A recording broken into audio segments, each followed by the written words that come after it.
Hello दोस्तों, स्वागत है आप सभी का। आज जो है थोड़ा सा वीडियो के अंदर एक टॉपिक में चेंज कर रहे हैं। अभी तक हमने प्रोफेशन को लेकर तो बात करी और आने वाले समय के अंदर हम अर्निंग्स को लेकर भी चर्चा करेंगे। आज का जो कंसर्न क्वेश्चन है वो मैरिज के ऊपर था। तो आज की कंडीशंस को हम पहले समझेंगे। जो कंसेप्ट हमने बनाया हुआ है किसी भी हाउस को देखने के लिए, वहाँ से उसके 4 केंद्रों को देखना और फिर इसके बाद एक और चीज़ पे चर्चा करेंगे कि जब हम मैरिज जैसी चीज़ के ऊपर बात करते हैं तो दूसरा एक इम्पॉर्टेंट चार्ट किस तरह से काम करेगा। ठीक है, सबसे पहले लगन कुंडली के ऊपर अगर हम फोकस करें तो मैरिज प्रॉस्पेक्ट हो या लाइक कोई भी प्रॉस्पेक्ट्स हो, उसके अंदर क्या सिचुएशंस बनी रहेंगी, ये सिचुएशंस बेसिकली लगन कुंडलियों से समझ में आती है।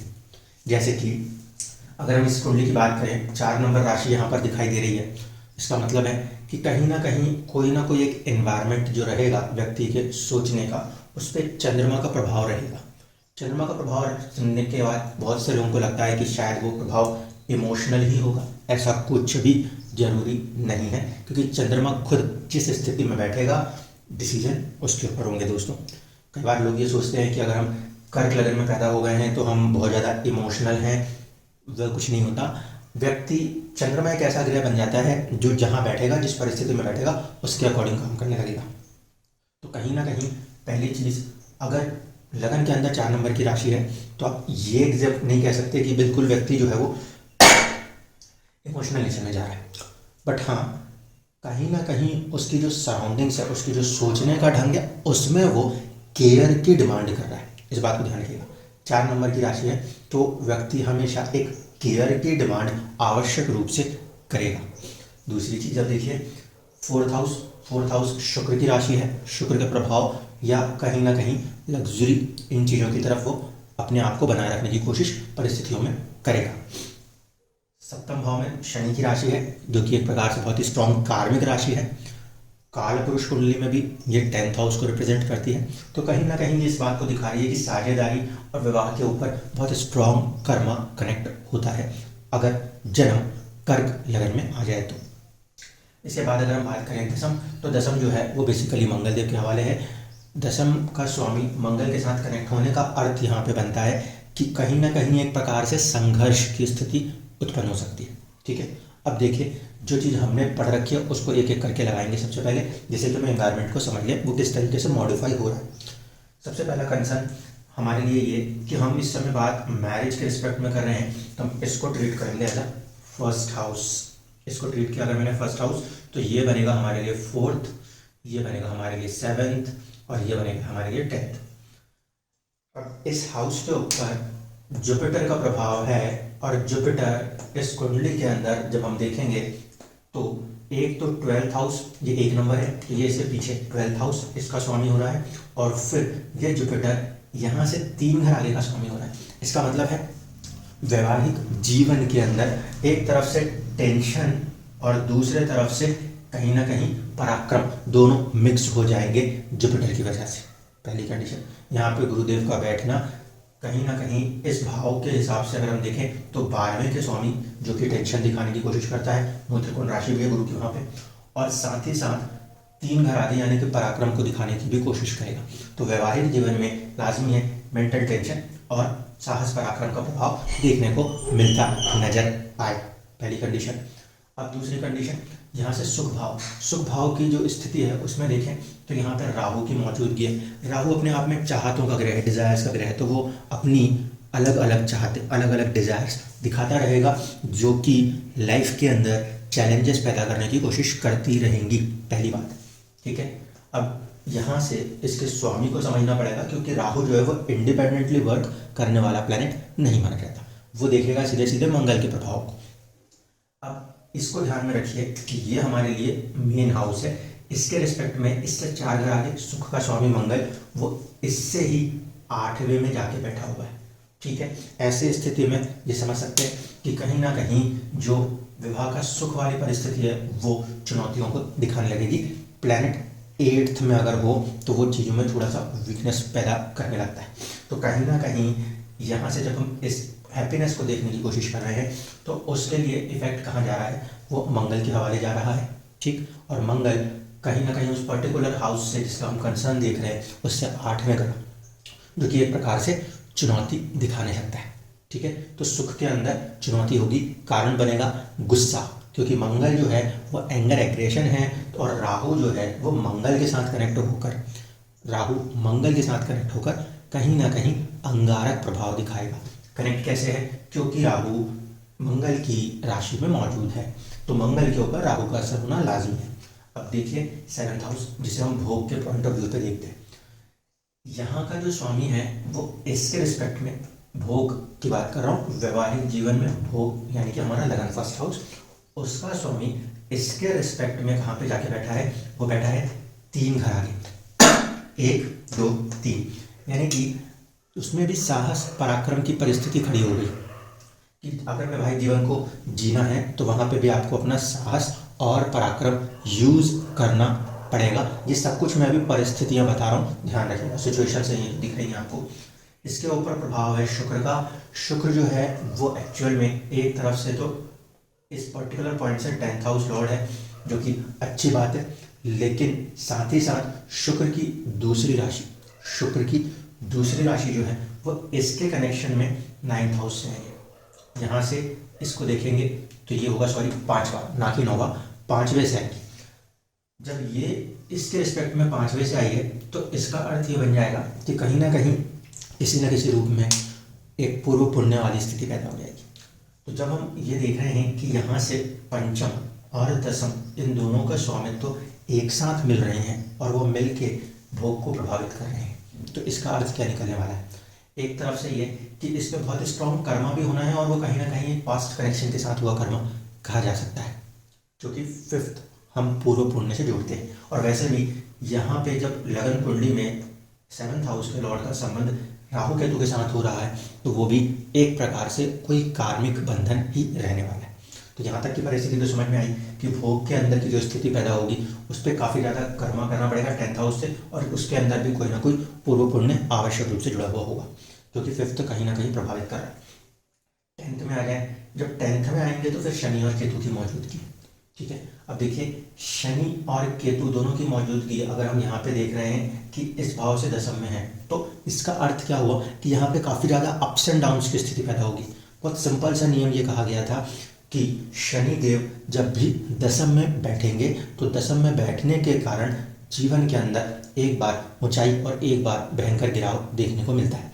तो इस लिहाज से अगर हम देखें इसके रिस्पेक्ट में, 7th हाउस के रिस्पेक्ट में ये कंडीशन बनती हुई नजर आती है शनि से। अब शनि यहाँ का स्वामी भी है और स्वामी होकर दसम में बैठ के प्रभाव करेगा, क्योंकि किसी भी भाव के ऊपर उससे बैठे हुए जो 10वां घर है उसमें कोई भी ग्रह बैठा है उसका प्रभाव आवश्यक रूप से होगा। इस लिहाज से शनि का प्रभाव वैवाहिक जीवन के अंदर उसे संभालने की कोशिश तो करेगा, लेकिन फिर वो निराशावाद वाली जो ग्रह की परिस्थिति है वो रह कर प्रभाव दिखाती रहेगी। या शनि कर्म है तो जो वर्क होता है, कर्म होता है, उसको लेकर वो कहीं ना कहीं प्रभाव दिखाती रहेगी, जो चुनौतियां बनाने की कोशिश करती है। यहाँ से अष्टम के अंदर अष्टम का स्वामी बैठा हुआ था, ठीक है, यहाँ से अष्टम के अंदर सूर्य अष्टम का स्वामी बैठा हुआ था, प्लस इसके अंदर कहीं ना कहीं एक सुख भाव का स्वामी जाके उसके साथ रिश्ता बना बैठा, ये और ज़्यादा चीज़ों को डिले करने का फैक्टर बन जाएगा। वैवाहिक जीवन के अंदर जो सुख की स्थिति है वो चुनौतीपूर्ण या देर से बनने की बात आ जाएगी। तो ये तो हो गई सीधे सीधे फर्स्ट लेवल पे परिस्थिति। अब जरा दूसरे फैक्टर पे चलते हैं। देखिए मैरिज का जो फैक्टर लेना है तो मैरिज के फैक्टर में परिस्थिति एक साथ काम करेगी, वो अलग चीज़ है। उससे ज़्यादा इंपॉर्टेंट आएगा वो होगा मनोस्थिति। चंद्रमा को हम मन और मस्तिष्क का ग्रह कहते हैं। मन मतलब हार्ट और मस्तिष्क का मतलब हो गया हमारा माइंड। तो अगर चंद्रमा को मन और मस्तिष्क का ग्रह कहते हैं, इसका सीधा सीधा अर्थ है कि वो हमारे लिए हमारे फीलिंग्स को बताता है। हमारे मन में आने वाली फीलिंग्स और हमारे मस्तिष्क को पहुंचने वाली फीलिंग्स जो है वो कहीं ना कहीं चंद्रमा पे आधारित होती है। और व्यक्ति, कोई भी व्यक्ति हो दुनिया में, उनका जब भी कहीं किसी के साथ भी कोई रिलेशन होगा, भाई भाई का हो सकता है, भाई बहन का हो सकता है, हस्बैंड वाइफ का हो सकता है, मदर फादर का हो सकता है, ठीक है। तो कोई भी दुनिया का जो रिलेशन है वो सारे रिलेशंस का जो बेस है, जो कोर है, वो एक्चुअल में फीलिंग्स है। आपका किसी के प्रति फीलिंग होना, उस फीलिंग के बेस पर ही उससे किसी रिलेशंस को मेंटेन करता है।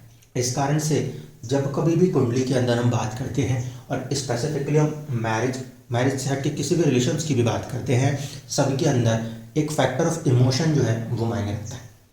आप यदि एक जानवर भी पालते हैं और आपका उसके प्रति इमोशन है तो वो कनेक्शन दिखाएगा। तो वही चीज़ है कि चंद्रमा जो है उसे हम मन और मस्तिष्क का ग्रह मानते हैं, क्योंकि वो हमारे लिए फीलिंग्स को दर्शाता है।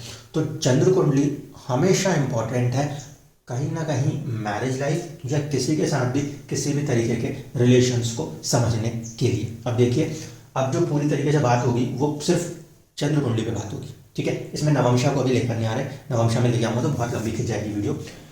चंद्र कुंडली को फोकस करके देखा जाए तो परिस्थिति क्या बनती है। सबसे पहली कंडीशन, चंद्रमा से केंद्र पूरा खाली था, ठीक है। चंद्रमा से केंद्र पूरा खाली था। अब मैं एक एक करके रिलेशंस कनेक्ट करने की कोशिश करता हूँ। अगर मैं बात करूँ अपना खुद का परिवार तो वो सेकंड हाउस होगा, जिसे हम कहते हैं कुटुंब, ठीक है। इमोशनल साइड से, क्योंकि इसका स्वामी छठे भाव में गया और छठे भाव के स्वामी के साथ बैठ गया, तो अपने ही परिवार से इमोशनली एक प्रकार से गुस्सा, एंगर, एग्रेशन का प्रभाव देखने को मिला, ठीक है। खुद की फैमिली से अपने ही इमोशंस के कारण आपको लड़ाई झगड़े जैसी परिस्थितियां देखने को मिली इमोशनली। दूसरी कंडीशन, यहाँ से 9th हाउस ये फादर के लिए देखा जाता है, ठीक है। तो वो भी मंगल के पास, तो कहीं ना कहीं फादर के साथ भी इमोशनली किसी ना किसी बेस पर कैसी कंडीशन आएगी, 6th हाउस, संघर्ष की, लड़ाई झगड़े जैसी स्थिति ये इमोशनली फील आउट होती हुई नजर आएगी। पहली कंडीशन। मदर के साथ रिलेशन को देखना है। मदर के साथ रिलेशन के लिए हम यूज़ करते हैं 4th हाउस, ठीक है।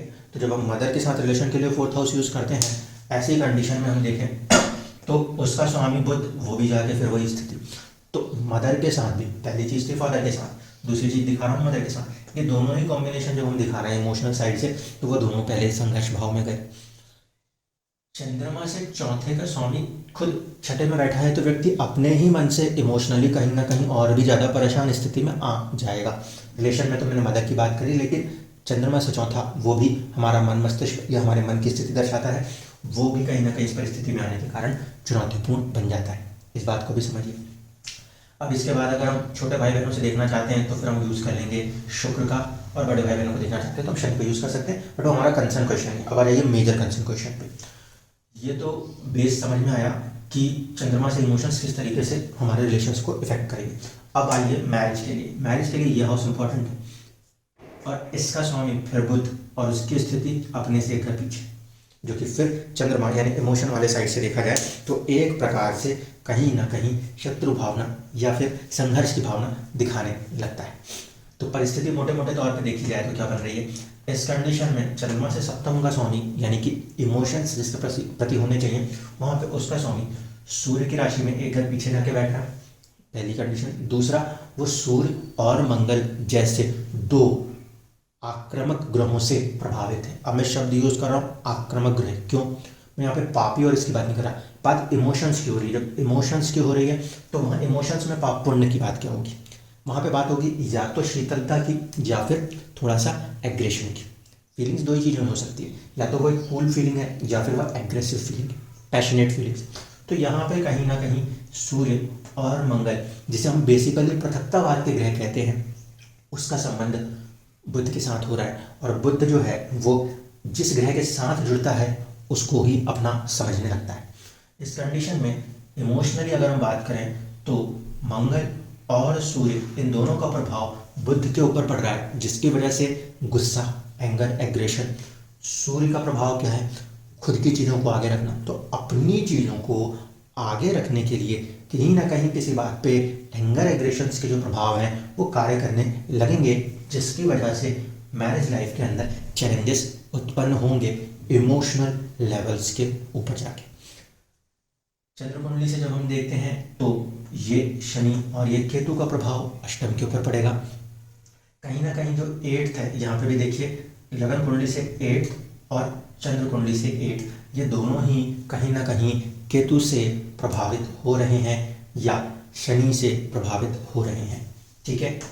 जब यह स्थिति उत्पन्न हो रही है तो फिर वही चीज़ है, वो उस पर्टिकुलर हाउस के अंदर एक स्ट्रॉन्ग कर्मा जुड़ा हुआ है। किसके बेस पे?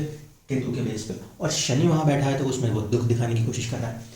अब ये जो 8th है, अगर ये हस्बैंड का हाउस है तो ये उसकी फैमिली हो जाएगी, तो वहाँ की वो चीज़ें जो है वो भी किसी न किसी तरीके से इमोशनली व्यक्ति को दुखी करने की कोशिश करती नजर आती है। सॉल्यूशंस की जब हम बात करेंगे तो बहुत सारी चीज़ें जो हैं वो प्रॉब्लमेटिक हैं, ठीक है। अगर पहले हम परिस्थिति सुधारने की कोशिश करते हैं तो हम देखते हैं हमें राहु और मंगल, क्योंकि इससे सुख स्थान ये है, इसको प्रभावित करने की कोशिश करें, उसके उपाय करने की कोशिश करें, जो कि इतना आसान नहीं होगा। दूसरी सबसे इंपॉर्टेंट चीज़ जो है वो इमोशनल साइड में प्रॉब्लम है, ठीक है। इमोशनल साइड में प्रॉब्लम है तो बेसिकली इस 4th को या तो टारगेट करें, क्योंकि बहुत सारी चीज़ें यहाँ पे फंसी हुई हैं। उपाय किसी एक चीज़ पे हो तो आसानी से होगा। यहाँ पे देखिए चंद्रमा से हम देख रहे हैं तो सारे ही रिलेशंस ऑलमोस्ट हिट डाउन हो रहे हैं। अपनी खुद की फैमिली, फादर, अपनी मदर, फिर अब अपना पार्टनर। सारी दुनिया को हम बदल नहीं सकते, या तो आप इमोशनली अपने आप को इतना मैच्योर करें कि आप चीज़ों को संभाल सकें। रीज़न बहुत क्लियर है, यहाँ पे इमोशंस वाला जो फैक्टर है उससे जब हम पूरे चार्ट्स को रीड कर रहे हैं तो हम किसी के प्रति पॉजिटिव इमोशंस को डेवलप नहीं कर पा रहे, और उसकी वजह से रिलेशंस के अंदर हमेशा चैलेंजेस आ रहे हैं। परिस्थिति में हमें रिलेशंस तो मिल रहे हैं हर तरीके के, ऐसा नहीं कि कोई एक्सपायर हो गया, परिस्थिति में तो सब कुछ मिल रहा है, लेकिन इमोशनल एस्पेक्ट से जब हम बात कर रहे हैं उसको निभाने की, वहाँ पे हमारे लिए चैलेंज आ रहा है। तो मेजर टारगेट, सबसे पहला टारगेट तो जिसका होना चाहिए वो मेरे हिसाब से इसका होना चाहिए, क्योंकि इमोशंस इसके ऊपर है। अगर ये अपने इमोशंस को नियंत्रित कर पाता है चंद्रमा, तब जाके कहानी ठीक हो पाएगी, लेकिन वो भी नहीं कर पा रहा। क्यों? क्योंकि एक तो वो जल तत्व का ग्रह, जल तत्व की राशि में पूरे के पूरे समंदर जितना जल लेके बैठा हुआ है, तो कहीं ना कहीं वो और भी ज़्यादा एक इमोशनल बेस बना रहा है, और उसका खुद का जो स्वामी है वो नीच राशि अवस्था में चला जा रहा है, जो कि मटीरियलिस्टिक गेन्स को हासिल करने के लिए, मटीरियलिस्टिक गेन्स क्यों कह रहा हूँ, देखिए सीधे सीधे ये शनि की राशि में जाके बैठ रहा है। ऐसी कंडीशन में कहीं ना कहीं चीज़ें जो हैं वो जीव से निर्जीव की तरफ चली जाएंगी। तो किसी न किसी रूप में मटीरियलिस्टिक गेन्स को हासिल करने के लिए हमेशा वो अपने आप को फील आउट करेगा, और उस फील आउट के चक्कर में वो हमेशा से ही रिलेशंस में, किसी भी तरीके के रिलेशंस हो उनके अंदर चैलेंजेस फेस करने लगेगा। पहला टारगेट जुपिटर, जो कि इसका राशि स्वामी है, और दूसरा मेन टारगेट खुद चंद्रमा, जिससे कि पूरे इमोशंस टिके हुए। अगर इन दोनों को बैलेंस किया जाए तब जाके कुछ पॉसिबिलिटी है कि किसी के भी साथ, मदर फादर हो, हस्बैंड हो, भाई बहन हो, किसी के साथ भी वहाँ पे रिलेशंस को नॉर्मलाइज कर पाएंगे, क्योंकि आपकी खुद की ही फीलिंग्स जो हैं वो आपके लिए एक प्रकार से कुछ चुनौतियाँ पैदा करती नजर आती। बाकी सारी जो चीज़ें हैं वो सिचुएशंस हैं, सिचुएशन से व्यक्ति निकल सकता है। गर्मी पड़े तो आप एसी लगा के चीज़ों को ठंडा कर सकते हो, लेकिन जो चीज़ें फीलिंग्स के साथ जुड़ी होती हैं वो चीज़ें बहुत ही इस तरीके से है कि अगर उसको एक बार कहीं पे अप एंड डाउन फेस हो गया तो उसको निकाल पाना बहुत मुश्किल होता है। इसलिए मेजर टारगेट जो रखना है वो जुपिटर पे और चंद्रमा के ऊपर रखना है। बुध के ऊपर टारगेट आप रख सकते हैं, लेकिन फिर वही बात आएगी कि सिर्फ एक ही जगह पे प्रॉब्लम नहीं है, प्रॉब्लम कई सारी जगहों पर है। इस कारण से जब तक चंद्रमा कंसर्न प्लैनेट जो है, जो फीलिंग्स, इमोशन, मन और मस्तिष्क को दर्शाता है, उसके ऊपर कार्य नहीं करेंगे तब तक कोई भी प्रॉपर सॉल्यूशन निकलने की स्थिति नहीं बनने वाली। ये चीज़ को बिल्कुल यहाँ पे आपको ध्यान से समझना होगा। धन्यवाद।